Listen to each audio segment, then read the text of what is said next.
des faits un petit peu bizarres.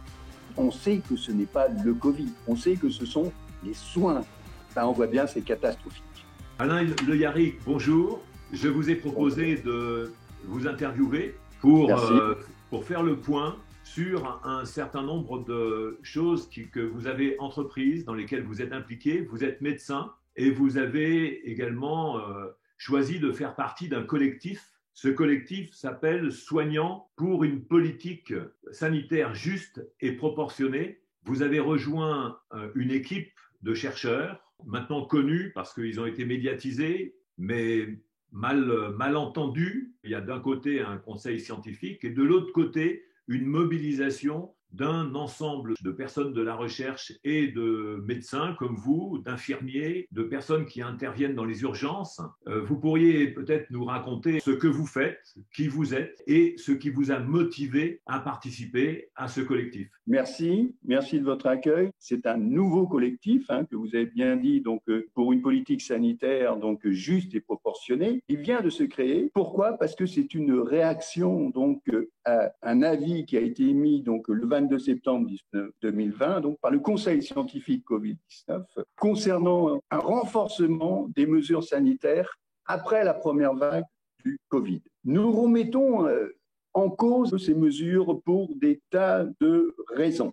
Alors, vous savez qu'il y a eu un appel au monde donc d'un prix Nobel, justement, à sauver Noël par un confinement général. Vous savez aussi que le ministre de la Santé, donc le 27 septembre, a demandé aux entreprises de passer quasiment tout le monde, de penser au télétravail. Nous avons l'impression, comme personnel de terrain, qu'il n'y a pas véritablement de nouvelles vagues. Certains, où les chiffres le montrent, pensent même un peu une illusion. Et cette illusion est de plus en plus partagée finalement par nos patients, par les gens que nous voyons et les problèmes que nous rencontrons. D'où finalement une mise en cause du bien fondé finalement de ces mesures qui sont de plus en plus difficilement mises en cause.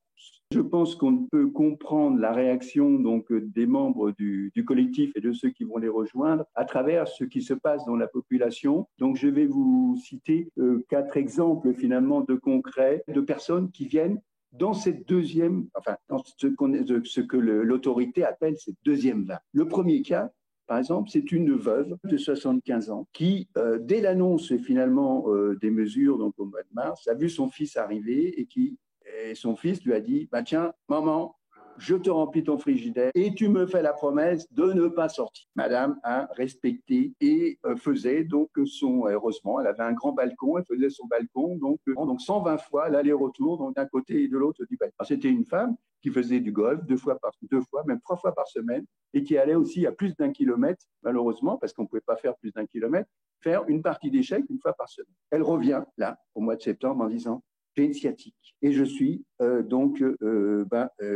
malheureuse aujourd'hui parce que je ne sais même pas si je pourrais recommencer le golf. Deuxième exemple, j'ai 40 ans, je suis femme célibataire, intermittente du spectacle. Je viens vous voir parce que je déprime. J'étais en studio jusqu'ici et j'ai eu moins d'argent, donc je vais repartir vivre avec mon frère comme colocataire. Et il faut que je travaille tout de même un petit peu, même si ça diminue, donc je déprime. Qu'est-ce que vous me donnez? Troisième exemple, là, c'est un sujet, malheureusement, c'est donc très fréquent. C'est une personne un petit peu plus âgée, 45 ans, qui travaille dans l'aéronautique, qui est célibataire. Et il était content presque pendant la période du Covid, puisque finalement, il était en chômage technique, il restait, il n'avait pas les transports et tout ça. Très malheureux parce qu'il ne pouvait pas rejoindre tout de même sa famille qui était à des milliers de kilomètres, ni son groupe musical, puisque finalement, il faisait de la guitare. Et là, il revient parce que, il est en chômage partiel et il se rend compte qu'il a mal à la main, qu'en faisant de la guitare, il n'arrive plus à refaire vraiment de la guitare. Et puis en même temps, il dit je gagne 500 € de moins par mois parce que je ne travaille pas à temps complet. C'est les médecins, c'est ce que nous vivons. Dernier exemple, là aussi, c'est une jeune femme qui est avec un conjoint finalement de 30 ans qui dit je suis fatiguée, j'ai des douleurs au cervical, finalement. Dans ma société, ça se passait bien avant l'été. On était tous en télétravail, on avait plus ou moins notre salaire. Mais là, en ce moment, du coup, on revient travailler une partie. et on reste en télétravail. Et puis, j'ai quand même une diminution de salaire aussi. Et mon mari est charge du travail. Est-ce que je pourrais avoir de la rééducation fonctionnelle? Est-ce que vous pourriez me prescrire de la kinésithérapie? Alors, si vous voulez, les gens ont vécu, pour certains, une période heureuse, une période même de reconstruction. Pour certains, certains se sont bagarrés pendant les... Nous, comme médecins, on a des confidences. Hein. Certains, donc, se sont bagarrés, évidemment. Hein. Beaucoup se sont adaptés, d'ailleurs, plutôt bien, finalement, on pourrait dire. Hein. Mais il y a de gros problèmes. Et on voit que nous sommes rejoints, d'ailleurs, dans notre collectif, donc, par d'autres professions. Alors, la première vague, donc, du Covid-19. Qu'est-ce qu'elle a montré pour nous, professionnels de santé? À notre avis, un échec énorme, donc, de la santé publique et de la planification hospitalière. Avec le confinement, en fait, en mois de mars et en avril, on a bien vu qu'il manquait des lits, surtout de réanimation, puisque des lits de soins continus, de surveillance, des lits de réveil ont été transformés. Des consultations des HDI ont été supprimés pour faire glisser du personnel sur des secteurs où justement il y avait plus d'entrées. Donc l'État finalement n'a pas fait grand-chose pour pallier éventuellement à cette deuxième vague au risque d'une nouvelle épidémie. Vous voulez dire que le nombre de lits qui ont été supprimés depuis une décennie ou même un peu plus pose problème aujourd'hui pour faire face à une problématique sanitaire. S'il y avait vraiment une décision à prendre, ça aurait pu être de rétablir le nombre de lits qui ont été supprimés. Alors effectivement, et je vous en remercie, donc moi j'ai fait donc pour le comité une publication comme médecin d'information médicale qui dit effectivement que depuis une quinzaine d'années, nous avons eu la disparition de 69 000 lits. C'était des hospitalisations complètes. Bon, c'était aussi bien des lits de médecine de long séjour qui ont d'ailleurs été transformés en EHPAD bien souvent. C'était aussi tout type de lits qui étaient avec des créations, il faut le dire tout de même, notamment en hospitalisation partielle et également en ambulatoire, parce que vous savez bien que tout le monde dit vous allez à l'hôpital et vous revenez dans la journée. Donc tout ça, c'est bien merveilleux, mais on voit bien qu'il y a problème depuis finalement des décennies avec des mesures disant les coûts augmentent, donc rétrécissons-les et faisons des taux d'occupation à presque 90, 95%, voire 100% dans certaines réas. Et quand il y a une épidémie, il n'y a plus rien. Alors, ça peut être pour les bronchiolites du nouveau-né, ça peut être pour d'autres personnes. C'est ce que nous pensons, nous, à travers cette épidémie. Je suis en cumul retraite-emploi encore, dans le domaine donc, de l'information médicale hospitalière. C'est un domaine, c'est une spécialité, donc l'information médicale, qui s'est créée dans les années 1990 pour permettre aussi bien au niveau des gouvernements que des médecins ou des directeurs d'établissement de mettre fin à l'opacité de ce qui se passait dans les établissements, de ce qui se passait médicalement au niveau des soins, et de permettre également, d'une part, des meilleures autorisations des services, des meilleurs contrôles de ce qui s'y passait, et également la facturation. C'était une grande réforme qui était due à un PIB qu'on disait qu'il augmentait énormément un peu et qu'il fallait contrôler, qui était environ à 8%, 6, 8, 10% après. Vous êtes sorti d'une préoccupation gestionnaire. C'est ça. J'étais un médico-administratif, un médico-technique finalement, et non plus un médecin clinicien finalement depuis mon arrivée sur Paris, d'ailleurs à temps plein en 2000, j'étais impliqué avec les équipes de direction ou les équipes de CME pour justement déterminer des autorisations, par exemple, dans des maternités, quel niveau de la maternité, et avec est-ce qu'on peut accueillir des prématurés, l'AREA, justifier si vraiment les gens sont sous intubation, les cardio, tous les services donc ont dû dire grâce à des données médicales. Donc voilà, donc moi je donc vous savez parfaitement de quoi vous parlez lorsque vous parlez de la problématique de la gestion hospitalière, du nombre de lits, du nombre de personnel, des affectations aussi des différentes problématiques de santé par rapport à certaines cliniques, certains hôpitaux. Vous avez peut-être participé d'ailleurs à cette politique qui a conduit à la réduction du nombre de lits, si vous me permettez. Tout à fait. Donc vous saviez parfaitement que c'était un risque à ce moment-là.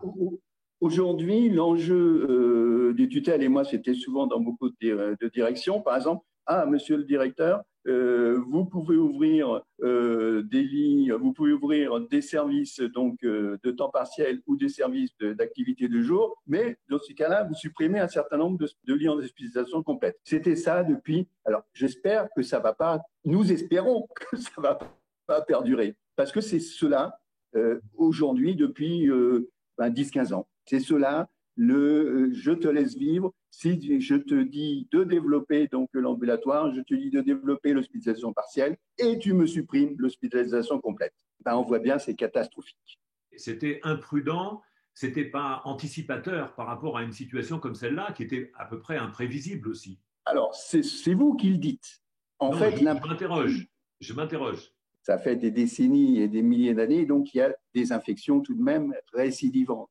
Il y a aussi d'autres risques éventuels et une partie d'ailleurs des adhérents du collectif remettent en question finalement le chiffrage. Et on voit bien par exemple dans les EHPAD, avec 50% de mortalité subite, on sait que ce n'est pas le Covid, on sait que ce sont les soins, que c'est justement la nature profonde de la prise en charge et de la prise en charge d'ailleurs médicalisée avec le nombre de lits. Il y a deux aspects, le nombre de lits des RIA et éventuellement, tout le monde d'ailleurs se dit comment est-ce possible qu'on meure avec un virus finalement, bon voilà, que maintenant on fête le premier anniversaire. On est tous vivants, même nous, personnels de santé, qui étions dans les hôpitaux sans masque. Voilà, donc vous êtes une personne à risque vous-même, si j'en crois les statistiques. Enfin, nous sommes deux personnes à risque. Et puis, on est là pour en parler. Je n'ai pas porté de masque depuis le début et il semble que vous non plus. Tous les soignants aussi, bon, et puis on les porte après on les a portés après par respect et par directive aussi, puisque de toute façon, à un moment donné, on a eu donc des directives, portez-le.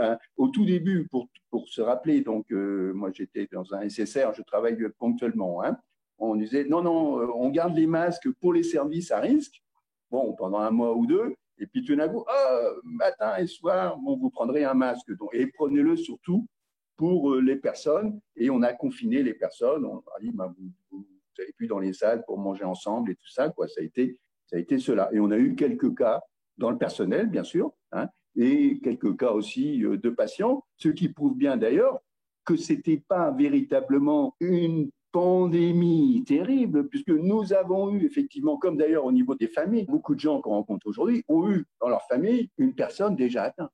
Et eux les ont embrassés sans problème. On sait que ce n'est pas tout de même... Le virus en question n'a pas fait les 500 000 morts qui avaient été annoncés. Tout à fait. C'était déjà précédemment dans des précédentes épidémies, des SRAS et des l'H1N1. Bon, c'était déjà les mêmes alertes, avec derrière justement cette impression de gens qui attendent de vous vendre ceci, qui attendent de vous vendre cela, ou qui remodèlent les choses. Alors, ça pose problème. Vous avez parlé du désarroi de la police qui, pour certains policiers, se retrouve dans une situation difficile. Dans la tribune, j'ai effectivement parlé des policiers parce que c'est un secteur donc, que je connais bien et ils ont exprimé par courrier, par flyer, leur désarroi dans certaines situations, notamment un petit peu exagérées. Par exemple, dans les situations réelles, j'étais à Quiberon, donc cet été, il y a un moment donné où il y avait un cluster, et il n'y a tout de même pas grand monde le soir. Il y avait interdiction d'aller sur la plage, donc à partir de 19h au début du cluster jusqu'à 6h du matin. Et je vous jure, il n'y avait pas grand monde. Pareil aussi, par exemple, sur le boulevard Chanard, donc à Quiberon, les gens connaissent, ils peuvent dire, il y avait une personne tous les 50 mètres. Obligation et amende.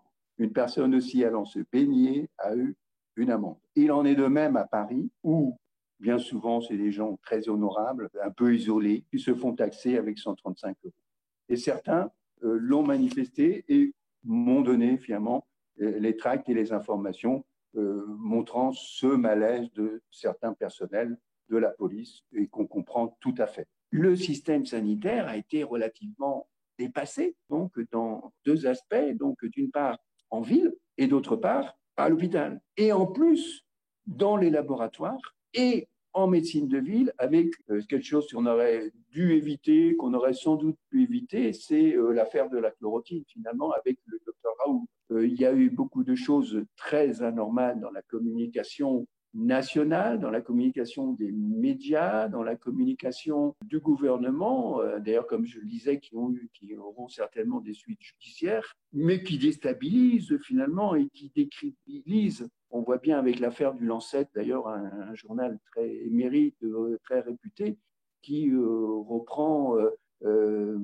des articles, mais des articles médicaux. Oui, enfin, il y a eu des erreurs de communication très problématiques. Il y a eu une amplification de la recherche scientifique qui a montré que le gouvernement, enfin les membres du gouvernement n'étaient pas au niveau pour pouvoir comprendre ce qui se passait. C'est ce qui fait dire qu'il y a vraiment une crise de l'intelligence dans la gouvernance. Parce que de vouloir dire que la population n'avait rien compris, en fait, c'est eux en premier qui n'avaient rien compris. Donc, vous avez constaté qu'il y avait ce problème de communication pendant un temps. Il y a eu des mesures qui étaient inappropriées qui ont été prises. Il y a eu une période donc d'été qui s'est plus ou moins bien passée, avec tout de même des faits un petit peu bizarres.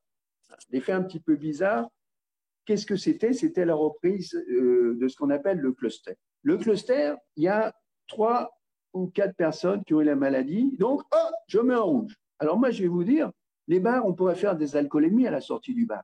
Et puis on aurait 3 ou 4 alcoolémies tous les 50 mètres éventuellement. On pourrait mettre en rouge toute la France quasiment. C'est bien, moi-même, je bois un petit peu 2 ou 3 verres. Hein. Mais si vous voulez, pour avoir vécu justement différents clusters, je suis Morbihanais et j'étais aussi lors du premier cluster à Crac en février. J'étais aussi donc à Quiberon le 20 juillet. À Paris aussi, bon, c'est pareil, on connaît les quartiers, on voit bien ce qui se passe. En septembre, alors la tribune attire l'attention donc sur l'idée que je disais tout à l'heure, qui est dans le conseil scientifique, d'un confinement donc général, par exemple à Noël, d'un confinement de l'ensemble de la population, et même, on a vu ça dans certains médias, chez vous, une restriction de rencontre à 10 personnes donc en famille. Donc c'est tout de même une nouveauté, je dirais, en tant que personnel soignant, et là je me risque là, hein, peut-être que d'ailleurs on viendrait et vous dirait, Monsieur Le Yarring, vous avez eu tort, je vais mourir moi sans doute, peut-être rapidement d'ailleurs, hein, mais si vous voulez, je n'ai pas observé tout de même beaucoup de décès pour dire, monsieur, je n'ai pas envie d'interdire aux gens de se réunir chez eux à 12 ou 13 personnes. Et c'est en ça que notre collectif se dit, est-ce qu'il n'y a pas du bon sens et du penser de la réalité et de la confiance éventuellement dans les gens, sachant qu'il y aura toujours des borderline ou des gens à comportement bizarre, anormal. Il y a toujours eu cela avant et après le Covid. Alors, ce que vous signalez… Le gouvernement ne fait pas confiance finalement à sa population. Ce que vous avez signalé dans une autre tribune avec M. Toubiana, qu'on a déjà interviewé sur librement.tv, vous avez signalé qu'il y avait une grosse problématique au XXIe siècle, c'est celle du paternalisme qui est issu des siècles précédents et qui n'est plus adapté. Parce que ce paternalisme-là fait penser que la gouvernance serait très éclairée, alors que la population aujourd'hui est certainement mieux éclairée que l'ensemble de la gouvernance, qui fait cette crise, qui était d'ailleurs signalée par Michel Crozier dans un ouvrage qui s'appelle « La crise de l'intelligence », qui était vraiment annonciateur, avant qu'il y ait même Internet, de cette situation, non pas de crise sanitaire, mais de crise de l'intelligence. Rappelons-le, gouverner, c'est prévoir, mais c'est vrai que le gouvernement, manifestement, ne semble pas capable d'aider les populations comme on le ferait, nous, par exemple, dans notre famille,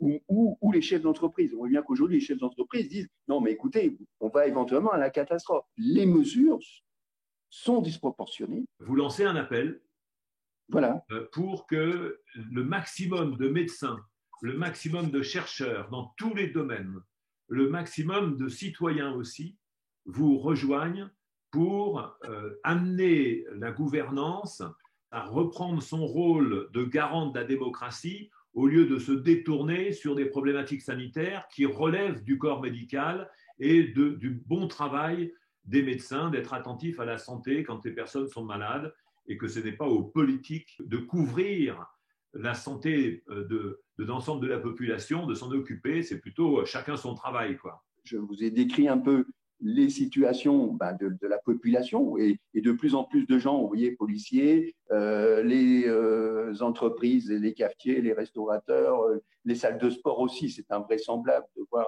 l'interdiction du sport alors que on passe des accords avec la sécurité sociale pour rembourser des licences ou des choses comme ça. C'est complètement invraisemblable et les gens sont malheureux de ne pas pouvoir aller à des séances de sport. Donc nous interpellons effectivement le gouvernement, nous l'avons interpellé plusieurs fois, nous appelons les auditeurs là, qui êtes là à rejoindre notre collectif ou tout du moins à signer certaines des pétitions et le manifeste qui circule, que nous avons mis au point aussi. Je vous le mettrai en ligne. Je vous remercie. Ouais. Je vous remercie beaucoup de votre participation, de votre contribution à éclairer la population sur une information rationnelle qui n'est pas facile à faire passer. Et je vous remercie beaucoup, ainsi que l'ensemble des membres de votre collectif, de participer à cette diffusion d'une information de qualité. C'est moi, c'est nous qui vous remercions. Merci beaucoup.